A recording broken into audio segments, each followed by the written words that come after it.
ఇప్పటి వరకు భారతదేశ చరిత్రలో నాకు తెలిసినంత వరకు అట్లా అనర్హత వేటుపడిన ఎక్కడ సందర్భాలు లేవు. ముందు తెలుగుదేశం పార్టీ వాళ్ళకి నైతిక హక్కు లేదు. ఎందుకంటే వాళ్ళు 2 సంవత్సరాల పైగా అసెంబ్లీకి రాకుండా వాళ్ళు కూడా చేశారు కాబట్టి వాళ్ళు మాట్లాడే అర్హత వాళ్ళకి లేదు. ముందు మేము ఒకటి చెప్తున్నా, వైఎస్ఆర్ కాంగ్రెస్ పార్టీ పుట్టిందే ఉప ఎన్నికలతో.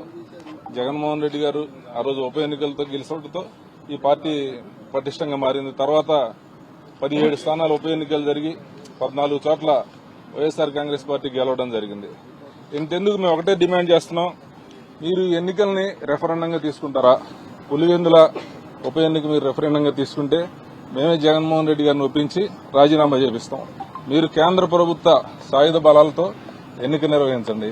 దానికి మీరు సిద్దమేనా? ఇది ప్రభుత్వం తెలియజేయాలి. దానికి సిద్దమైతే మీరు ఈ చర్చ అనవసరం, మేమే రాజీనామా చేపిస్తాం.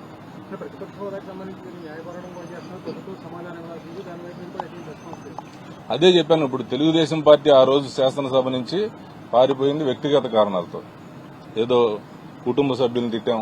కానీ ఈ రోజు వైఎస్ఆర్ పార్టీ పోరాడుతుంది కేవలం మాకు టైం కావాలి, ప్రజల గొంతు వినిపించడానికి మాకు తగినంత సమయం కేటాయించమని మేము అడుగుతున్నాం.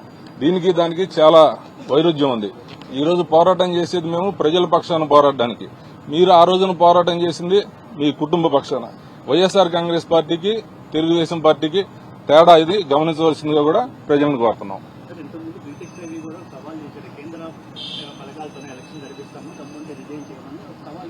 మేము అదే చెప్తున్నాం. మేము సవాల్ చేయడం కాదు. మీరేం చెప్తున్నారు? అనర్హత వేటు వేస్తాం అని చెప్తున్నారు. మీరు వేయండి, అనర్హత వేటు వేయండి. దానికి సంబంధించి మేము సిద్దంగా ఉన్నాం. జగన్మోహన్ రెడ్డి గారు ఏ రోజు కూడా ఉప ఎన్నికలకు భయపడరు. వైఎస్ఆర్ కాంగ్రెస్ పార్టీ బలపడింది, పునరుత్తేజం చెందింది ఉప ఎన్నికలతోనే. మీరు ఉప ఎన్నిక పెడితే ఈ రాష్ట్రంలో మీరేంటో మీ స్థితిగతులు ఏంటో కూడా ప్రజలకు తెలుస్తాయి. మేము ఎప్పుడు కూడా సిద్దంగా ఉన్నాం. మీకు దమ్ముంటే మీరు అనర్హత వేటు వేయండి. దానికి సిద్దంగా వైఎస్ఆర్ కాంగ్రెస్ పార్టీ పోరాటం చేస్తుంది. మీరు అంత అవసరం లేదని చెప్తున్నాం. మీరే దయచేసి మీరు చంద్రబాబును ప్రకటన చేయమనండి. మేము ఎన్నికలకు రెఫరెండంగా తీసుకుంటామని చెప్పి వైఎస్ఆర్ కాంగ్రెస్ పార్టీ తరఫున జగన్మోహన్ రెడ్డి గారిని ఒప్పించి మేము రాజీనామా చేపించి ఉప ఎన్నికకు వస్తాం. ఇది పార్టీ మీటింగ్ ఏం జరిగిద్ది అనేది సోషల్ మీడియాలో మాట్లాడేది అన్న వద్దలు. పార్టీలో అంతర్గత విషయాలు ఉంటాయి అంతే తప్ప దాన్ని చూసి అనేక మంది జగన్మోహన్ రెడ్డి గారు రాజీనామా చేస్తారు.